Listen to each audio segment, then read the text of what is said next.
Hello, and welcome to the Paranormal Operator Podcast, where we talk about all manner of things that go bump in the night. Here, we discuss sightings, investigations, news, and popular media surrounding the paranormal, supernatural, and occult phenomena. So, settle in as we search for the truth. I'm your host, Adam, Operator 23. In today's mini-episode, we will be discussing Secret of Skinwalker Ranch, Season 4, Episode 5.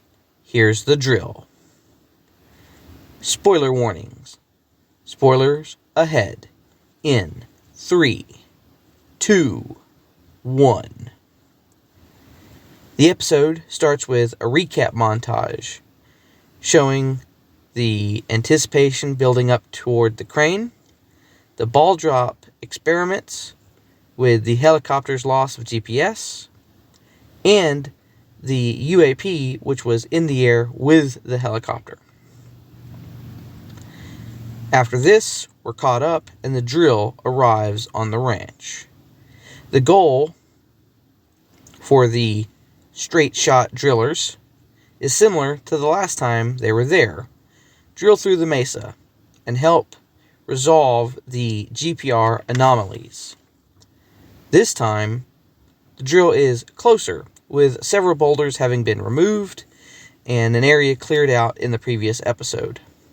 Now, last year, drilling was impeded by a possible 400-foot dome-shaped object, which could not be drilled through.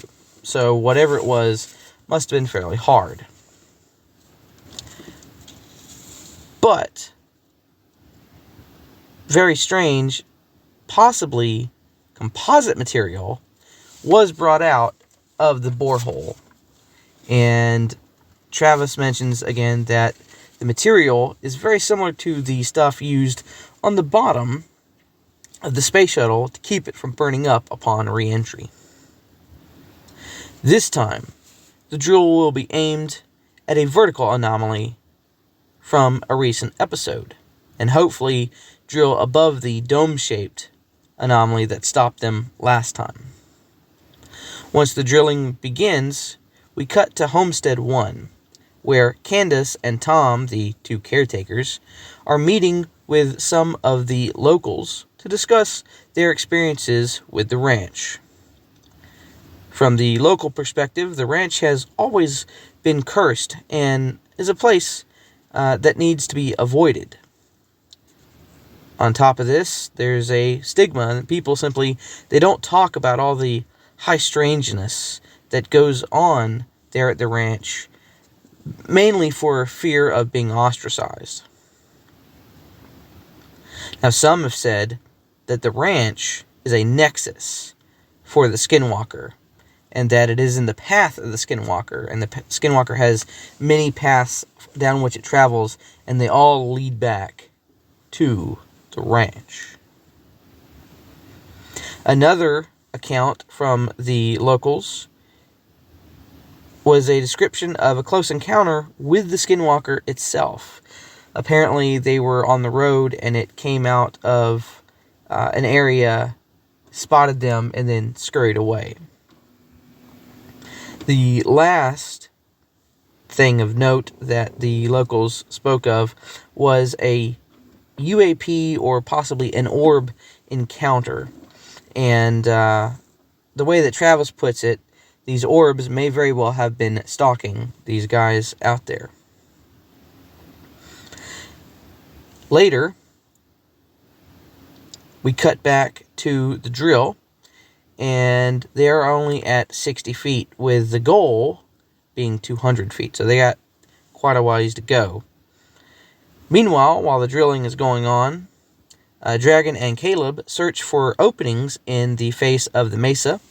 And basically what they're trying to do is find the hole that they had, I want to say it was last season, where they were sending this snake cam down the hole, and they found this black They think it's metal. They think it's some kind of metallic piece of debris. I don't know.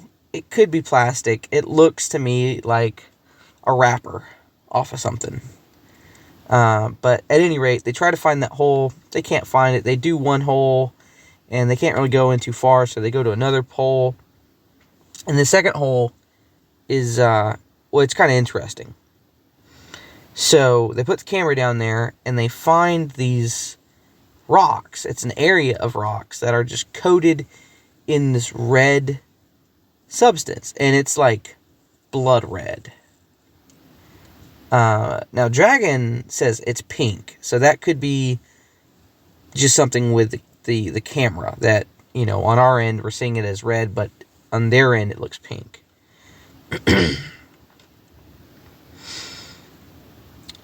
So later on that day, after the drilling had been concluded, one of Travis's associates arrives to assist with an experiment. And, he brings along with him a custom piece of hardware called a triple spectrum light wave transmitter. Basically, it is 3 lasers. You got an infrared laser, you have a visible light laser, and then an ultraviolet light laser. So you get all 3. You get the whole light spectrum. And what these are going to do is they are going to be shined on the anomaly over the triangle, and at the same time they are going to be transmitting through the light the 1.6 gigahertz signal that has been detected so many times there on the ranch.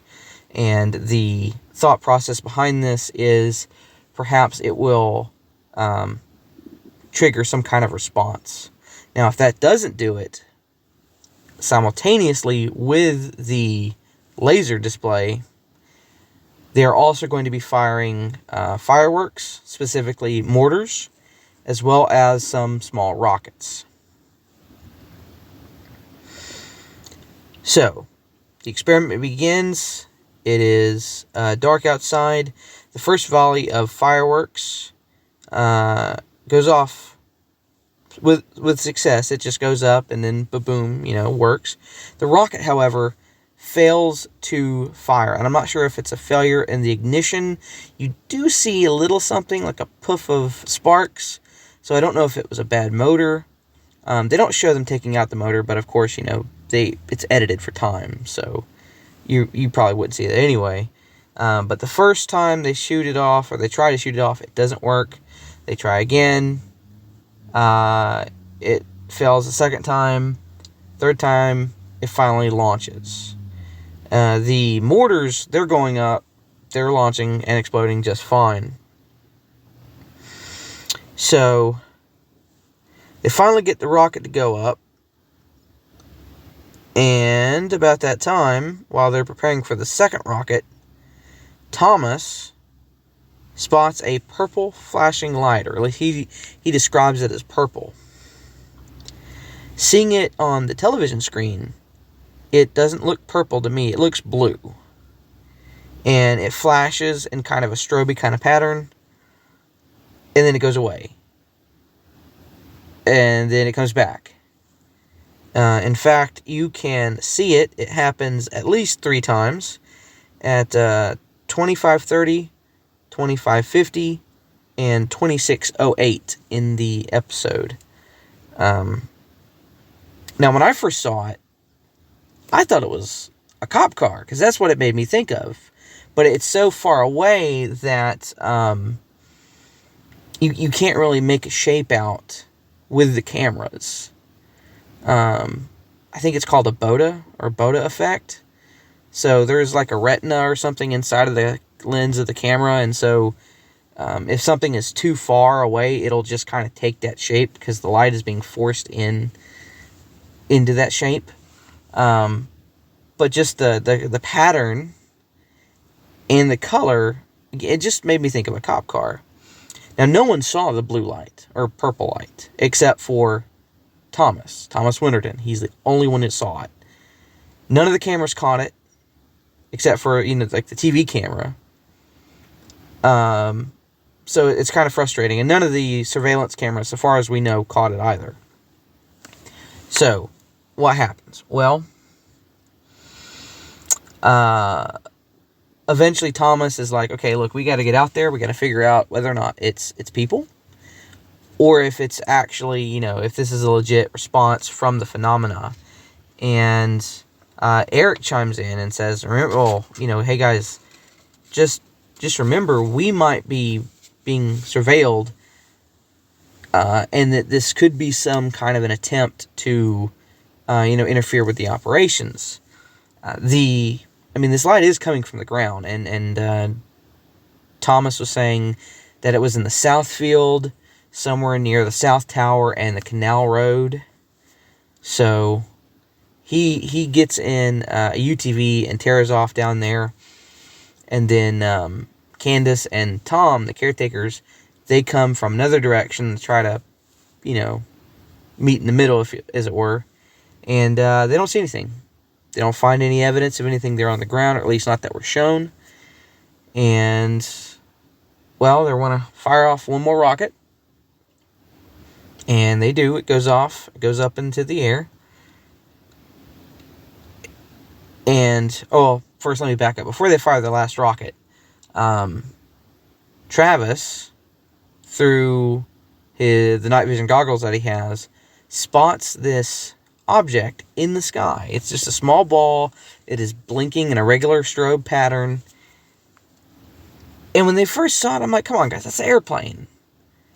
In just a second, Eric's going to chime in, or maybe Travis is going to call Eric on the radio and say, hey, is there anything on the ADSB? But they don't do that. But to me, clearly, it looks like an airplane. It looks like it's a ball of light, and it's got looks like there's a strobe on top, and it looks like there's a strobe on bottom that kind of alternate. Well, that would be a fine conclusion, except for the fact that after watching it for, I don't know how long, because it's hard to tell with the editing, it disappears though.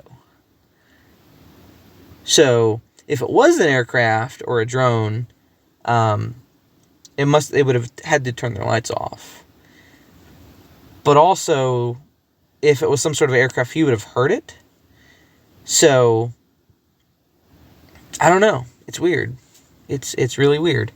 And again, this UAP was not captured on anything other than the NVGs, and Travis was able to record it through the NVG on his cell phone.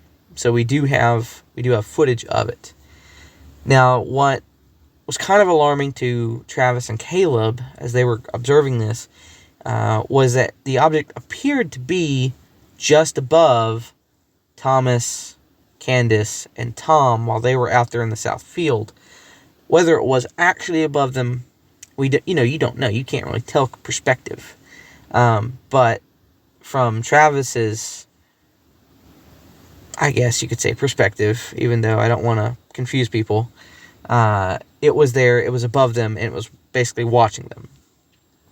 Again, whether it was or wasn't, we don't know. But it was there in the sky, and then it was gone. So they're like, okay, well, let's launch the third rocket. So they launched the third rocket. They're watching, they're looking, and nothing. They don't see really anything else going on. Everything goes quiet. In fact, they don't even get the 1.6 gigahertz signal anymore after that. Now, I will say, let's see, I wrote it down here somewhere. So the blue light reappears, and it's on the TV camera, and it's in the shot with Travis, and I guess they don't see it because they don't react to it, but clearly they should have seen it.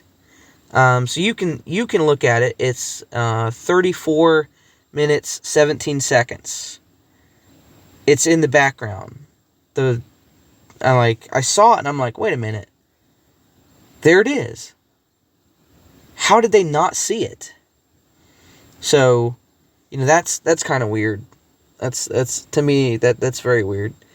So, Travis doesn't see it, I guess. Or if he does, he doesn't react to it. So, at any rate, that's pretty much the end of the episode. And it's interesting. They got a little bit of activity. Talked to some locals who corroborated some of the stories of, having ill effects such as nausea and headaches, because that similar stuff had happened to them as well. As we know, has happened to Thomas many times. And we got the new response from like the orb or UAP or whatever it is. Whatever it was very bright. It was very, very bright. So they pack everything up, head on in, and that's pretty much the end of the episode. Unfortunately, there's not enough time in the episode to review all the material that they collected, so, got to leave you on a cliffhanger. And they'll probably review it first thing in the next episode. The teaser for it is out, and in the closing of that episode, they do refer to the next episode, talking about some of the material that they are removing from the mesa. They also find, I think they said it was a deer that was not attacked or eaten by a predator that they think. So maybe an animal carcass that it died under mysterious circumstances. And I think it's just going to be, it's going to be a pretty interesting episode. So that's all I have for this review, guys. In my opinion, there was more action than the last one, and I'm really curious to see what they have to say about the blue or purple flashing light. So, if you like what you heard, please like, share, subscribe, comment, all that good stuff. If you didn't like what you heard, thank you for listening this long. You can find us on Instagram. You can also find us on Twitter, on Facebook, as well as Rumble. And it's either going to be Paranormal Operator 23 or Paranormal Ops 23. If you have any sightings, questions, experiences you want to share, you can email us at paranormaloperator23@gmail.com. And we're probably going to do a mid-season recap. That's quite possibly in the works. This season's going to be 14 episodes long, so it's going to be longer than the other ones. But you can look forward to that. And then I want to say tomorrow night around 7 p.m., we're going to be dropping our review of a movie called Exists. It's going to be our first movie review, so that should be tomorrow night at 7 p.m. So, guys, I'm going to go ahead and sign off. Thanks for listening, and we will see you next time. And, ladies and gentlemen, until then, keep searching in the darkness.